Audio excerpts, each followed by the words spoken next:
Hi, this is Ronnie with Plan to Eat, and this is a short clip from our Summer Ready Summit that happened at the end of May 2026. The goal of the summit was to help families prepare for the busy and unpredictable schedule that can happen in the summer. So, our speakers focused on different meal planning strategies, how to avoid picky eating, best practices for grocery shopping to save money, as well as meal prep and other things. So, we're sharing these clips with you to help you have an idea of what the summit was about and learn a little bit of what the audience learned at our Summer Ready Summit. There's a link in the description to learn more about the speaker in this clip, and we hope you enjoy. Hi, Maddie. Thanks so much for joining us today. Thank you so much for having me. I'm so excited. Yeah, it's great to have you. So, one of the things we wanted to start talking about with you is meal prep, because that's kind of something that you're an expert in. So, when people talk about meal prep and they say that it feels overwhelming, what do you think they're getting wrong about it? I would say maybe taking on too much at once. I think especially at the very beginning when you haven't really done it a lot before, it's very easy to see like people with their all their meals set out perfectly for the week. And that is it can be overwhelming to do all of that in one day. So I usually recommend for people to start small. And I think, just adding in one or two little elements here and there is a really good place to start. Oh, that's great. Yeah. Do you have anything else that you would recommend if somebody is like brand new to meal prep as to where they should start? Yeah, I would say, like especially find your pain points. For me, that is veggies. I hate washing and chopping veggies. I like never want to do it, but I know it's so important to eat fresh veggies and have those prepped and ready to use so that I actually end up eating them. So that's one of my biggest pain points. I make sure to wash and chop those. And like I said, if it's too overwhelming to do a lot at once, just start small. Really take out like maybe just a few things you're going to be using that week and wash them, chop them, have them prepped and ready to use in the fridge. You'll find that it's so easy to just throw them into stir fries, throw them onto a big sheet pan for a tray bake, add them into your pasta sauce. And when they're already ready to go in your fridge, you're much more likely to use them. And you'll kind of see like, okay, now I've done one or two things. Maybe I can add in something else to my prep this week. Maybe I can try washing, or prepping another kind of protein or something like that to add into the routine. And it'll kind of get easy to add things in as you go. I really like that idea. That's kind of funny to me that you find that prepping veggies is the challenging part since you're a vegan. I know. Maybe I just like hate the whole process of washing and chopping everything. I actually have my husband do it a lot of times because he's so good at it. I'm just like, here's what we're making for the week. Can you wash these veggies and chop them? And he gets it done really fast. It's just like, it's so nice to have actually team effort. Even if you have someone in your house who's like really fast and efficient at it, have them chop a little bit extra next time they're doing some chopping. I love the team effort. So it sounds like you do a lot of individual food prep. Do you also recommend people doing like full meal prep, like batch cooking? I would say it depends on your personality and your style, what you like to eat. If you're someone who gets bored of eating the same thing every day, then ingredient prepping is a great alternative to meal prepping because I think that like you can really customize your meals every single day and like mix and match items throughout the week to make different variety and different meals. But if you're the kind of person who doesn't mind to eat the same thing every day, it is easier to get it done all on one day sometimes, just make a big batch of like a pasta sauce and eat that for 4 days in a row. But if you're someone who likes a little variety, maybe just prep the pasta noodles and use those in a few different ways. Like you could do a couple different sauces. You could use them in a salad on a day instead of having them hot. And then just kind of like mix and match throughout the week, I find is a really good way to do it. Mm. So you talked about starting small, but how do you actually prep enough of these individual ingredients to like make a difference throughout the week as far as like saving time in your recipes? It can really be one or two things. Like it really does make a difference. And I think that you'll start to realize that if you do start small and you're just like, okay, I'm going to try it this week. I'm going to prep one onion or two onions and just have them to use on hand. And you will see what a difference it makes. And you can even keep some in the freezer. If maybe you've gone overboard and you chop too much, like don't worry, you can keep some in the freezer. And those are great to have on hand as well. But you can really start to see a difference with just a very small amount of items prepped. I like that. So you already talked about offloading some of the work to your husband, which clearly saves you some time with the meal prep. But what kind of time saving strategies do you have for saving time in the meal prep process?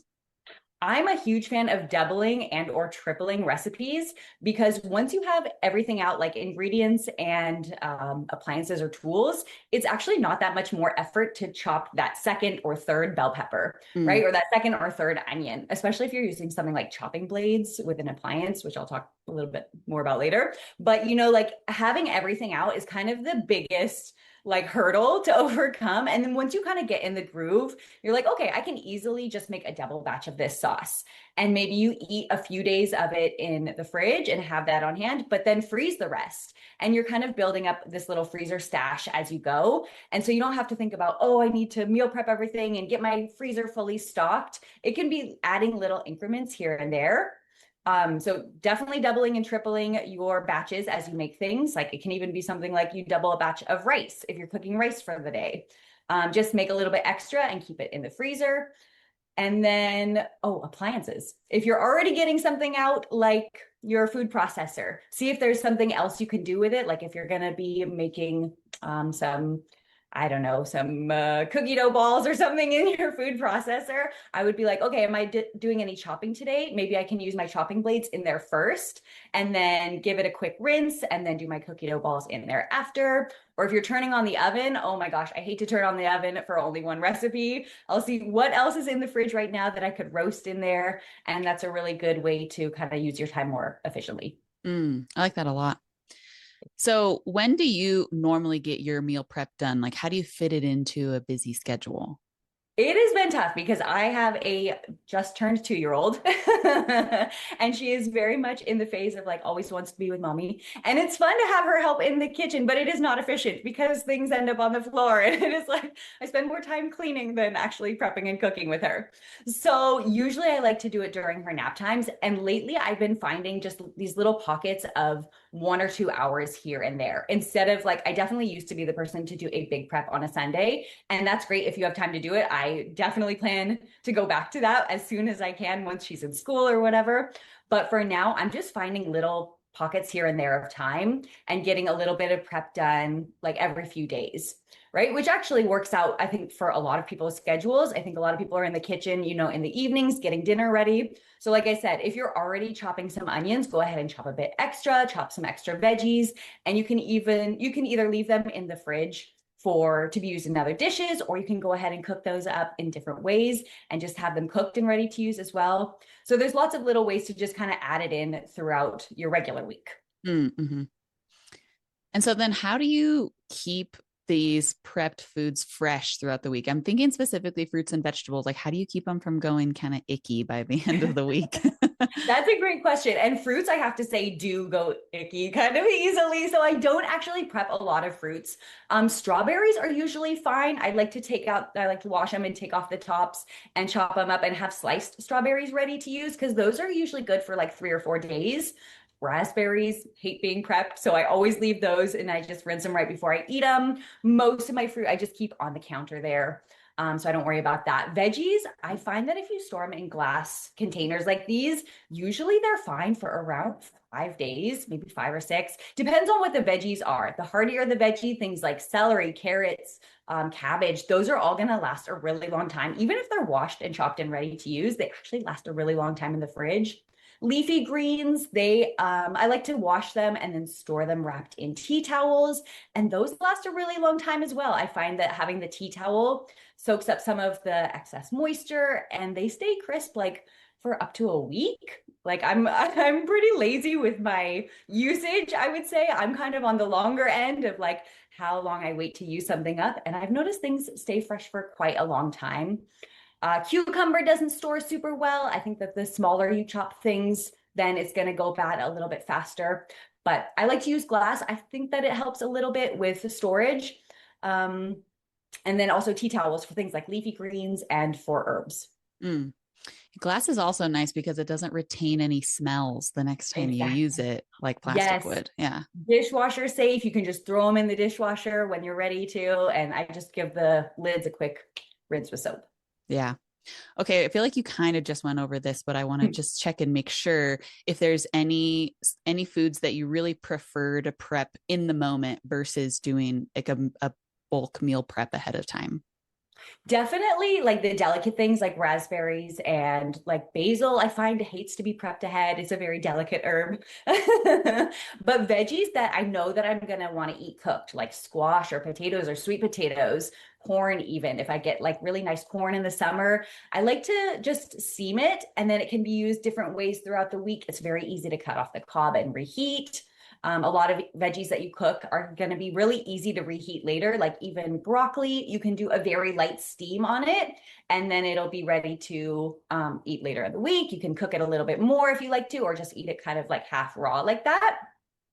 Um, and I think that, yeah, like the delicate ones, just like you'll kind of find as you start prepping a little bit more which ones are a little bit more delicate. I know different people are going to find like, oh, the strawberries never stay fresh in my fridge. Then maybe you just wash and chop those right before you use them instead of prepping them ahead.